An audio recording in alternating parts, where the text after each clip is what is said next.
মুহূর্তে দাঁড়িয়ে বঙ্গে নির্বাচন, প্রথম দফার নির্বাচন রাত পোহালেই, আর এদিকে দেশের স্বরাষ্ট্রমন্ত্রী অমিত শাহ তিনি পড়ে রয়েছেন এখানে, মানে পশ্চিমবঙ্গে। টানা 9 দিন তিনি এখন থাকবেন।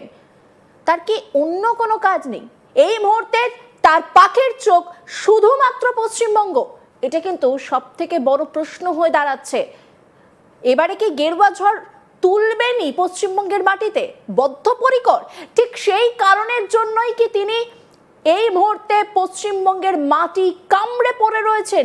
দেশের বাকি সমস্ত কাজ এই মুহূর্তে আপাতত স্থগিত। প্ল্যান কি রয়েছে, রণকৌশল কি রয়েছে? ইতিমধ্যেই আমরা জানি যে মধ্যরাতে তিনি বৈঠক পর্যন্ত সেরে ফেলেছেন, এবং শুধু তাই নয়, আরো বড় আপডেট আছে, সেই আপডেটও আপনাদেরকে দেবো। আমাদের সঙ্গে থাকুন। আমার সঙ্গে রয়েছে আমার কলিগ সুজয়। সুজয়, এই মুহূর্তে দাঁড়িয়ে রাত পোহালের প্রথম দফার নির্বাচন, আর সেই নির্বাচনের আগে অমিত শাহ এই মুহূর্তে ফোকাস পয়েন্ট বলা যেতে পারে, কারণ দেশের স্বরাষ্ট্রমন্ত্রী, তার প্রচুর কাজ, সেই সমস্ত কাজ ছেড়ে তিনি টানা 9 দিন, মানে আমরা জানি যে তিনি গতকালই চলে এসেছেন, প্রায় 10 দিনের একটা কর্মসূচি নিয়ে তিনি পশ্চিমবঙ্গের মাটি কামড়ে পড়ে রয়েছেন। মানে আসল কারণ কি, লক্ষ্য কি? দেখো, লক্ষ্য যে পাখির চোখ 2026-এর বিধানসভা নির্বাচন, সেটা কিন্তু বলার অপেক্ষা রাখছে না। তোমাকে বলি, আমরা যেটা জানতে পাচ্ছি এখনো পর্যন্ত, যেটা সূত্র মারফত জানা যাচ্ছে, যে টানা এই 9 দিন তিনি পশ্চিমবঙ্গে থাকবেন, এবং দ্বিতীয় ফেজের ইলেকশন মানে 27 তারিখ পর্যন্ত তিনি থাকবেন। সেক্ষেত্রে আমরা দেখলাম যে প্রথম দিন তিনি কলকাতায় রাত্রির কাটালেন। কিভাবে তিনি রাত্রির কাটালে তুমি শুনলে চমকে যাবে, যেটা বিজেপির যারা রাজ্য স্তরের নেতৃত্বরা আছে তাদের ইতিমধ্যেই ঘুম উড়ে গিয়েছে। কালকে শহরের একটি নামী 5 তারা হোটেলে তিনি রাত্রির 2টো, 2:30টে, 3টে পর্যন্ত দফায় দফায় বৈঠক করলেন। মানে একটা প্রথম পর্যায়ে 2টো, তার মানে তোমাকে বলি, প্রথম দিনের অমিত শাহ রাত কাটালেন, বৈঠক করলেন ভোর পর্যন্ত। তার মানে বলা যাচ্ছে যে অত্যন্ত তিনি সিরিয়াস।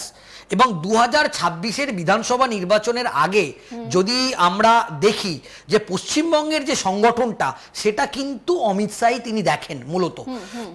এবং এর আগে এ রাজ্যের আমরা যেটা জানতে পাচ্ছি, বিজেপির তরফ থেকে জানতে পাচ্ছি, যে তিনি 1 by 1 নেতার সঙ্গে বসে আলোচনা করছেন, স্ট্র্যাটেজি তৈরি করছেন, রণকৌশল তৈরি করছেন।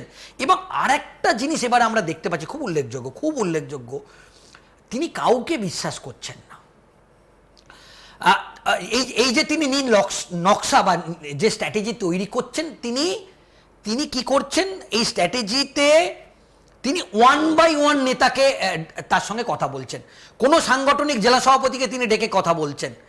এমনকি আমরা যেটা জানতে পাচ্ছি, যে নির্বাচন কমিশন, আমরা জানি যে 26-এর বিধানসভা নির্বাচন একেবারে কঠোর পদক্ষেপ নিয়েছে, তাই নির্বাচন কমিশনের যে পদক্ষেপগুলো, তিনি তার যে আত্মসহায়ক দিল্লি থেকে এসছেন, এবং কলকাতার যারা বেশ কিছু ব্যক্তি আছে তাদের থেকে তিনি ঘন্টায় ঘন্টায় রিপোর্ট নিচ্ছেন।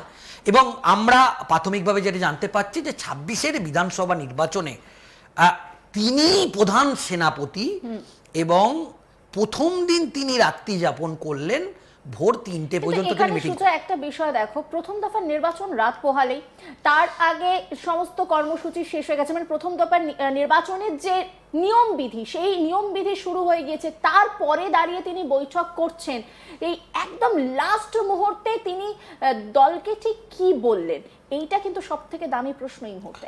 দেখো, আমরা যেটা জানতে পাচ্ছি, যে প্রথম দফা নির্বাচনের আগেই তিনি দ্বিতীয় দফার নির্বাচন নিয়ে কিন্তু দফায় দফায় বৈঠক করেছেন। তাহলে প্রথম দফা নিয়ে কি তিনি কনফিডেন্ট? একেবারেই তাই, আমি এই প্রশ্নটাই আসছিলাম, তাহলে কি সত্যি প্রথম দফাতে তিনি পাস করে গেছেন? দেখো, আমরা যেটা জানতে পাচ্ছি, প্রথম ফেজে 152টা সিট আছে, এবং তার মধ্যে উত্তরবঙ্গ মানেই হচ্ছে বিজেপির গড়, এটা বলা হয়ে থাকে। আর প্রথম দফাতে বিজেপির গড় মানে উত্তরবঙ্গের বেশিরভাগ জায়গায় নির্বাচন। একেবারেই তাই। এবং যে জায়গাগুলো, উত্তরবঙ্গ, জঙ্গলমহল, পূর্ব পশ্চিম মেদিনীপুর সহ একেবারে প্রথম ফেজটা আমরা যদি দেখি, তার মধ্যে মালদা, মুর্শিদাবাদ আছে।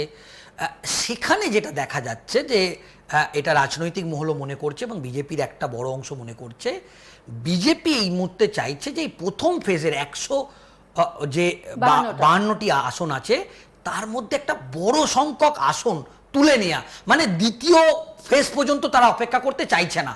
এবং তোমাকে বলি উত্তরবঙ্গের এরকম 54টি সিট আছে এবং সেই 54টি সিটের মধ্যে যেটা আমরা জানতে পাচ্ছি যে আইপ্যাকই বলেছে, তৃণমূল কংগ্রেসের পরামর্শদাতা সংস্থা, তারাই বলেছে 33-34টা পাবে। এবং বিজেপির অন্দরের খবর শুনলে তুমি আরো অবাক হবে, বিজেপি এই উত্তরবঙ্গের 54টি আসনের মধ্যে বিজেপির ইন্টারনাল রিপোর্ট বলছে তারা 47টা পাবে, একেবারে রেকর্ড সংখ্যক। এবং এটা তো সত্যি। তাহলে এখান থেকে কি মুখ্যমন্ত্রী মমতা বন্দ্যোপাধ্যায়, যদিও এখন তিনি আর মুখ্যমন্ত্রী নেন, বিদায়ী তিনি কি কোথাও ভয় পেয়ে যাচ্ছেন? কেন ভয় পাচ্ছেন? এর পিছনে আসল কারণ কি রয়েছে? আরো বড় কোনো গোপন প্ল্যান? আজ তাক বাংলা কি সেই প্ল্যান জানে? জানতে হলে আমাদের সঙ্গে থাকুন, এবার সেই দিকে একটু নজর রাখি। এরপরে বড় প্ল্যানটা ঠিক কি রয়েছে যার জন্য মমতা বন্দ্যোপাধ্যায় রীতিমতো ভয় পাচ্ছেন? এবং বিভিন্ন সভা থেকে তিনি কিন্তু বলছেন যে এবার হয়তো নেতা কর্মীদেরকে গ্রেপ্তার করা হতে পারে, সেই আশঙ্কা তিনি বারবার বলেছেন, সেটা কিন্তু আমরা শুনেছি। মমতা ব্যানার্জি কি ভয় পাচ্ছেন? এই প্রশ্নটা জোরালো হচ্ছে, তার কারণ আমার কলিগ সুজয় যেমনটা বলছিল, যে সুজয় তুমি যেমনটা বললে যে উত্তরবঙ্গ মানে এক কথায় বলা যায় বিজেপির গড়, সেই বিজেপির গড়েতে দাঁড়িয়ে এত বড় একটা বার্তা এবং তুমি যে গোপন তথ্য বলছো সেটা নিয়ে কিন্তু রীতিমতো চিন্তার ভাঁজ শাসক দলের বলা যেতে পারে। দেখো, এটা তৃণমূল কংগ্রেসও ভালো করে জানে যে আমরা যদি 2021-এর বিধানসভা নির্বাচন দেখি, তুমি একদম উত্তরবঙ্গটা বিজেপির একটা শক্ত ঘাঁটি বলা হয়। তবে আমরা দেখেছি যে 2021-এর বিধানসভা নির্বাচনের পর অভিষেক বন্দ্যোপাধ্যায়, মমতা বন্দ্যোপাধ্যায় সব থেকে বেশি ফোকাস ছিল উত্তরবঙ্গ, তারা রিকভারি করার চেষ্টা করছে।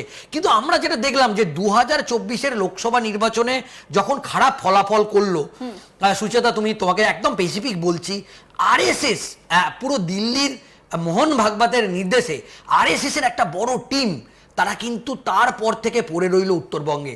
এবং আমরা জানি যে মোহন ভাগবত একেবারে রেকর্ড সংখ্যক পশ্চিমবঙ্গে 10 দিন তিনি ছিলেন, তার মধ্যে একটা বড় অংশ প্রায় 6 দিন, 5 থেকে 6 দিন কিন্তু উত্তরবঙ্গে ছিলেন। এবং দেখো তখনই তিনি কোথাও গিয়ে একটা ব্লুপ্রিন্ট তৈরি করে ফেলেছিলেন। অবশ্যই তাই।